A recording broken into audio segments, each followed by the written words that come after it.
Assalamualaikum warahmatullahi wabarakatuh.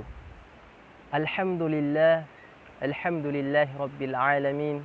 Wassalatu wassalamu ala ashrafil anbiya'i wal mursalin. Sayyidina Muhammadin wa ala alihi wa ashabihi ajma'in, amma ba'd. Pertama-tama, marilah kita senantiasa selalu bersyukur kepada Allah Subhanahu wa taala yang telah banyak memberikan kita limpahan nikmat-Nya. Dan dengan karena bersyukur kepada Allah Subhanahu wa taala, maka Allah tambahkan nikmat-Nya kepada kita semua. Sesuai dengan janji-Nya dalam firman-Nya, la in syakartum la'azidannakum wa la in kafartum inna 'adzabi lasyadid. Jikalah engkau bersyukur terhadap nikmat-nikmat yang aku beri, maka niscaya akan aku tambahkan nikmat tersebut. Tapi jikalau engkau kufur terhadap nikmatku, kata Allah, maka sungguh azabku sangatlah pedih. Salawat dan salam tak lupa pula kita kirimkan kepada junjungan Nabi besar Nabiullah Muhammad sallallahu alaihi wasallam. Allahumma salli ala sayyidina Muhammad.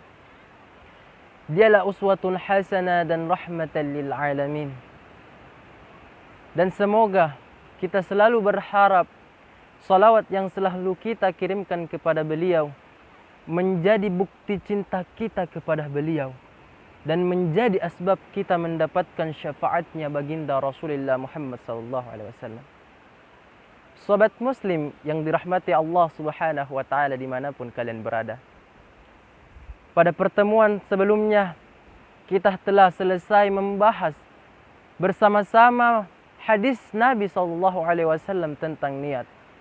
Dan insya Allah pada kesempatan kali ini kita akan kembali berusaha memahami, menelaah, mempelajari hadis Nabi SAW yang menerangkan tentang rukun Islam. Dan masih pada jalur periwayatan Imam Bukhari, beliau berkata, qala Imamul Bukhari rahimahullahu ta'ala, haddatsana Ubaidullah ibn Musa qala أخبرنا حنظلة بن أبي سفيان عن إكرمة بن خالد عن ابن عمر رضي الله عنهما قال قال رسول الله صلى الله عليه وسلم بني الإسلام على خمس شهادة أن لا إله إلا الله وأن محمد رسول الله وإقام الصلاة وإيتاء الزكاة والحج وصوم رمضان. Rawahul Bukhari. Imam Bukhari berkata, semoga Allah merahmatinya, telah diberitahu kami Ubaidullah bin Musa, beliau berkata kami telah dikabarkan oleh Hanzalah bin Abi Sufyan dari Ikrimah bin Khalid dari Ibnu Umar, semoga Allah meridhoi keduanya. Beliau berkata, Rasulullah SAW telah bersabda, Islam dibangun atas 5 perkara. Bersaksi bahwa tiada Tuhan selain Allah dan Muhammad adalah utusan Allah. Mendirikan salat, menunaikan zakat, berhaji dan berpuasa di bulan Ramadan. Hadis riwayat Bukhari. Pemirsa sobat Muslim yang dirahmati Allah Subhanahu wa taala dimanapun kalian berada. Dengan tanpa adanya keberadaan tiang, maka bangunan sebesar apapun tidak akan berdiri dengan tegak, tidak akan berdiri dengan kokoh. Demikianlah pula dengan Islam. Islam didasari, dibangun di atas 5 perkara yang disebut dengan rukun Islam. Yang pertama ialah bersaksi bahwa tiada Tuhan yang patut disembah dengan sebenar-benarnya hak kecuali Allah Subhanahu wa taala. Dan bersaksi bahwa Rasulullah Muhammad sallallahu alaihi wasallam merupakan utusannya. Yang kedua mendirikan salat, yang ketiga menunaikan zakat, yang keempat berhaji, dan yang kelima berpuasa di bulan Ramadan. 2 kalimat syahadat merupakan pondasi dari keempat rukun selainnya. Jika seseorang menganggap bersaksi bahwa tiada Tuhan selain Allah Subhanahu wa taala dan Nabi Muhammad adalah utusannya hanya sekedar ucapan di lisan saja, maka itu merupakan anggapan yang sangat keliru. Karena syahadat dengan sebenar-benarnya syahadat bukan hanya berada di lisan saja, tetapi dibenarkan dengan hati, diyakini dengan sepenuhnya dalam hati, kemudian dibuktikan dengan melalui perbuatan. Sebuah janji itu akan nyata ketika ada pembuktian dalamnya. Demikian pula dengan syahadat ini. Harus ada yang nampak cerminan pada diri seorang muslim. Oleh karenanya, rukun selanjutnya membahas tentang perbuatan-perbuatan yang akan menjadi bukti dari syahadat kita. Bersyahadat itu bukan hanya sekedar sebagai syarat dalam beragama, bukan hanya pada di lisan saja, tapi bagaimana kita menyerahkan diri kita sepenuhnya, jiwa raga kita untuk tunduk dan patuh terhadap apa yang menjadi perintah Allah dan ajaran Nabi SAW. Kemudian yang selanjutnya, salat. Mendirikan salat. Salat adalah af'alu wa aqwalu maftuhatun bitakbiri mukhtatamu bitaslimi bisyaraiti makhsusah. Merupakan ucapan-ucapan, perbuatan-perbuatan yang dibuka dengan takbir, ditutup dengan salam, dengan syarat-syarat yang telah ditentukannya. Artinya apa? Mendirikan salat berarti melaksanakan salat dengan sesuai tuntunan Nabi SAW dan memperhatikan aturan-aturan yang ada dalamnya, seperti rukun-rukunnya, syarat-syarat sahnya, syarat-syarat wajibnya, sunnah-sunnahnya, dan lain sebagainya.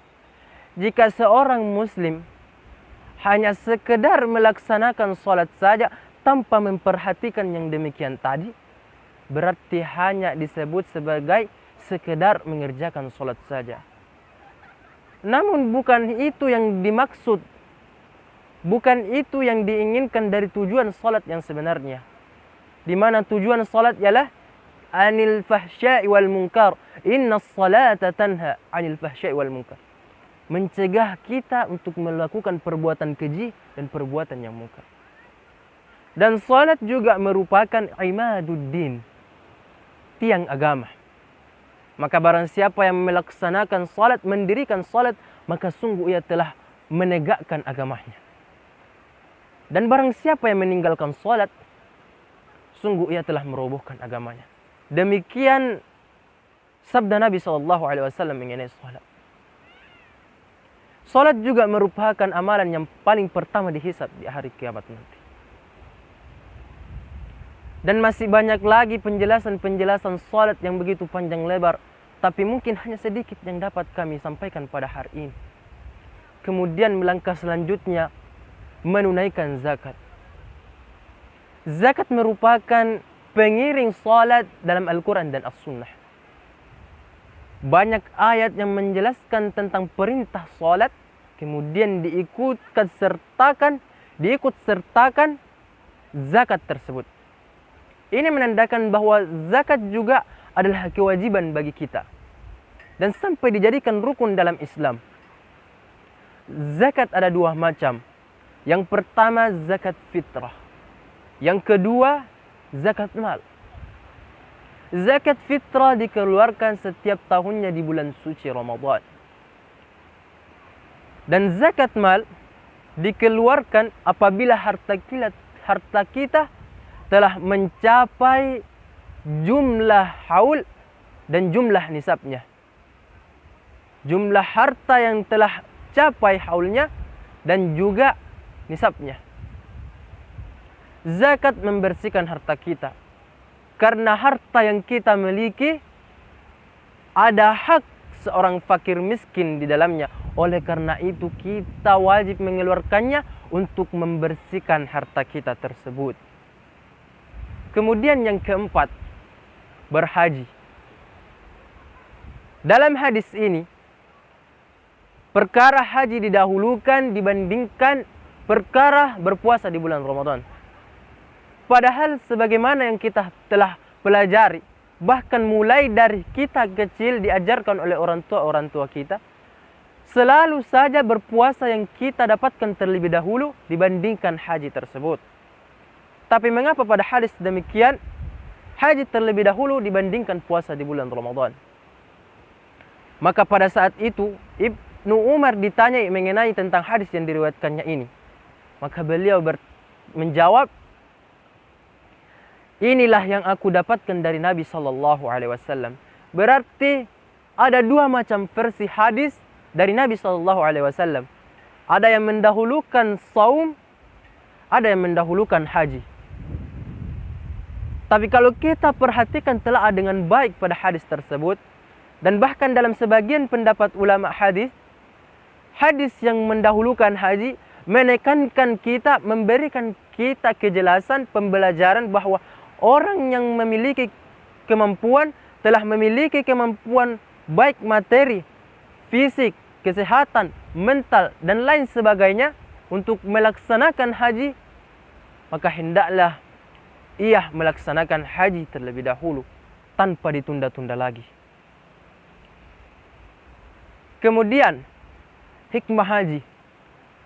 Dengan berhaji kita akan terhapus dosa-dosa kita. Dengan berhaji kita telah mengerti perjalanan hidup, pengorbanan, ketaatan dari Nabi Ibrahim alaihissalam pada saat itu. Siti Hajar, kita melaksanakan sa'i dari Marwah ke Safa 7 kali. Pada saat itu Siti Hajar pun melakukan hal seperti itu untuk mencarikan air untuk anaknya Ismail. Dan air Zam-Zam itu merupakan sumber dari pijakan, hentakan kaki Nabi Ismail pada saat itu. Dan masih banyak hikmah-hikmah yang lainnya mengenai haji yang dapat kita pelajari dari para guru-guru kita. Kemudian yang terakhir, yang kelima, berpuasa di bulan suci Ramadan. Ya, tentu kita telah ketahui berpuasa di bulan Ramadan merupakan kewajiban setiap muslim.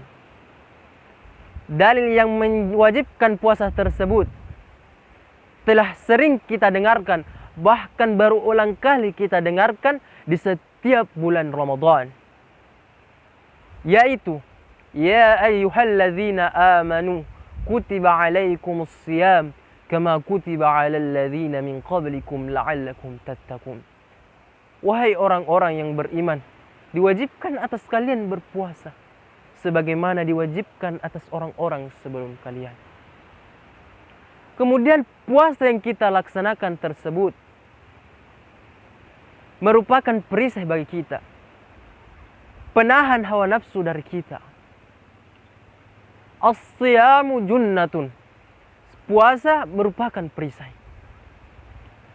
Dengan berpuasa pula sesuai pada ayat yang tadi, maka kita akan mencapai derajat yang paling tinggi, yang paling mulia di sisi Allah Subhanahu wa taala, yakni derajat ketakwaan kepada Allah Subhanahu wa taala. Dan dengan takwa, salah satu kunci bagi umat Islam untuk masuk ke dalam surganya Allah Subhanahu wa taala. Inna lil muttaqina fi jannatin na'im. Sesungguhnya bagi orang-orang yang bertakwa kepada Allah, baginya surga na'im.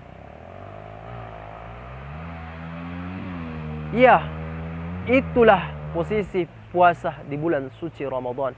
Selain menjadi kewajiban bagi kita, juga merupakan peningkatan ketakwaan kita kepada Allah Subhanahu wa taala. Pemirsa sobat muslim yang dirahmati Allah Subhanahu wa taala dimanapun kalian berada, mungkin hanya demikianlah penyampaian kami mengenai hadis tentang rukun Islam ini. Jika terdapat kesalahan di dalamnya, kami memohon maaf sebesar-besarnya. Jika ada pendapat dari sobat muslim mengenai hadis tersebut, silahkan tulis di kolom komentar. Dan sebelum kita akhiri, marilah kita bersalawat kepada baginda Rasulullah Muhammad SAW. Allahumma salli ala sayyidina Muhammad wa ala ali sayyidina Muhammad. Subhanakallahumma bihamdik nashhadu an la ilaha illa anta wa nastaghfiruka wa natubu ilaik. Wassalamu alaikum warahmatullahi wabarakatuh.